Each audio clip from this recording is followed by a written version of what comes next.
New Durga jewellers Sirsa. Khariya वाले प्रभुजी सोनी व पीली मंदोरी वाले सज्जन सोनी का भारत सरकार द्वारा मान्यता प्राप्त मशहूर hallmark jewellery showroom new Durga jewellers, Parshuram Chowk, Sirsa. अधिक जानकारी के लिए संपर्क करें 9813932001 या 9466697217। धन्यवाद अध्यक्ष जी। अध्यक्ष जी, मैं बेमौसमी बरसात से जल भराव की तरफ सदन का ध्यान दिलाना चाहता हूं। मेरे हलके में आज भी हजारों एकड़ जमीन ऐसी है जिस पर कोई बिजाई नहीं हुई। पिछले साल भी इससे पहले वाले सदन में उप मुख्यमंत्री जी ने वादा किया था गिरदावरी कराकर उनका मुआवजा दिलाने, कोई कार्रवाई धरातल पर नहीं। ये बहुत बड़ा दुर्भाग्य है। मैं सरकार से निवेदन करता हूं उनका जल्द से जल्द गिरदावरी कराकर उनको मुआवजा किसानों को देने का काम करें।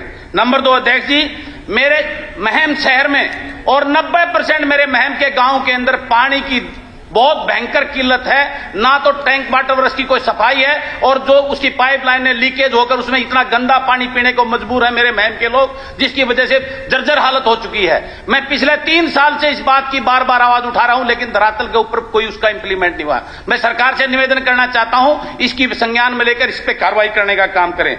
अध्यक्ष जी, एक सबका साथ सबका विकास की सरकार बात करती है। मैं पिछले 3 साल से एमएलए बनने के बाद में मेरे महम शहर में गर्ल्स कॉलेज की आवाज उठाता आया हूं। मेरे महम शहर के जो हॉस्पिटल की जर्जर हालत हो चुकी है बिल्डिंग की, उसकी आवाज उठाता आ रहा हूं। मेरे महम के अंदर सीवरेज सिस्टम ठप हो चुका है, उसकी आवाज उठा, लेकिन आज तक धरातल पे कोई कार्रवाई नहीं। मैं सरकार से निवेदन करना चाहता हूं इसके ऊपर जल्द से जल्द कार्रवाई करने का काम करें। अध्यक्ष जी, मेरे हल्के की सड़कों का जर्जर हालत है। मेरे महम बड़ंबा बसाना रोड, महम भैरो बहनी रोड, बहुकपुर से समर गोपालपुर रोड, बहुकपुर से निडाना रोड, गिरावड़ से समर गोपालपुर रोड, गिरावड़ से निडाना रोड, बैसी से गुगाईडी रोड, इसकी जर्जर हालत है। पिछले 6 महीने से उप मुख्यमंत्री जी कहते हैं हमने 25 करोड़ रुपए हब हल्के में दे दिए, लेकिन धरातल के ऊपर कोई कार्रवाई जीरो है। उन सड़कों को कार्रवाई करके उसके ऊपर दुरुस्त करवाने का काम करें, मेरी ये निवेदन है। अध्यक्ष जी, नंबर 5, युवाओं के साथ सीटी के नाम पर जो 4 गुना टॉपर बच्चों को लेकर एक बहुत बड़ी नाइंसाफी चल रही है। मैं सरकार से निवेदन करना चाहता हूं यूपी की तर्ज पर और राजस्थान की तर्ज पर 15 से 20 गुना बच्चों को इंटरव्यू के लिए बुलाकर उनके साथ न्याय करने का काम करें। उनके साथ बहुत बड़ा अन्याय हो रहा है।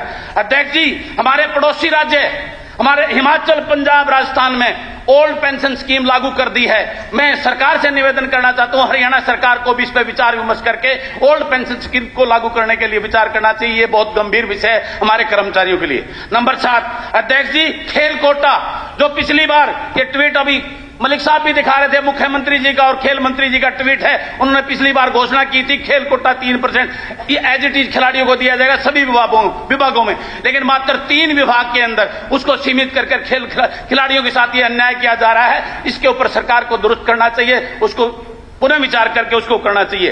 दूसरा, मैं पुलिस विभाग के जो ज्वाइनिंग के लिए तरस्त जो यहां पर आंदोलन में कर रहे हैं, उन भारतीयों के लिए मैं निवेदन करना चाहता हूं सरकार कोर्ट में उसकी पूरी पैरवी करके उनको ज्वाइन कराने का काम करे। इसी प्रकार से 2019 से आईआईटी इंस्ट्रक्टर जिसकी पूरी प्रक्रिया हो चुकी है, लेकिन आज तक उनको ज्वाइन नहीं करा गया है, उनको ज्वाइन कराने का काम करें। मैं यह सरकार से निवेदन करना चाहता हूं।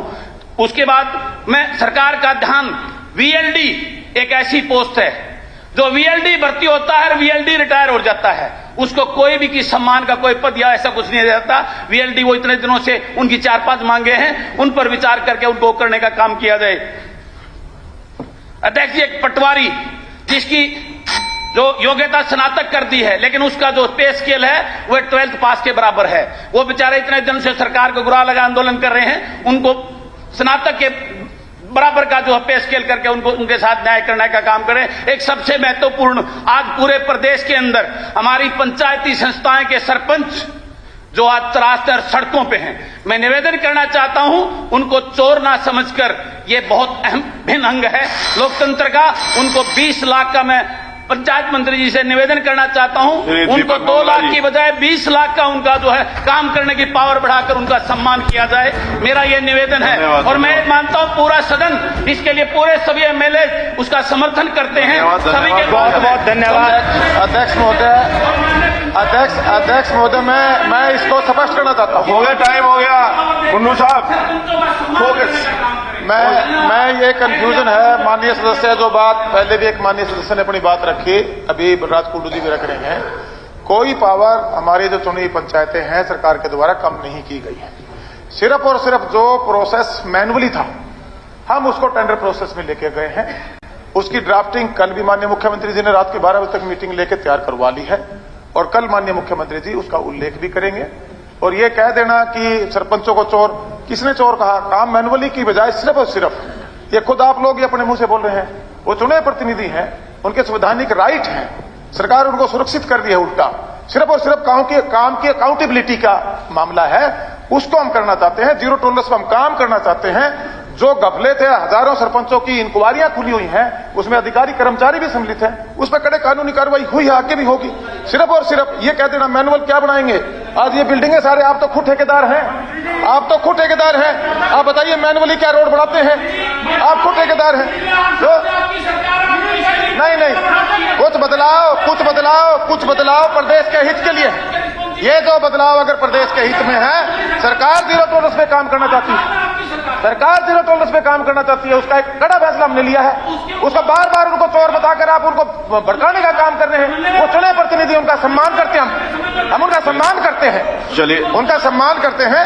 धन्यवाद। ये कह देना कि सिर्फ मैनुअल की बजाय ये टेंडर प्रोसेस में जा रहा है, इसके अलावा कोई इसमें चेंजेस नहीं है।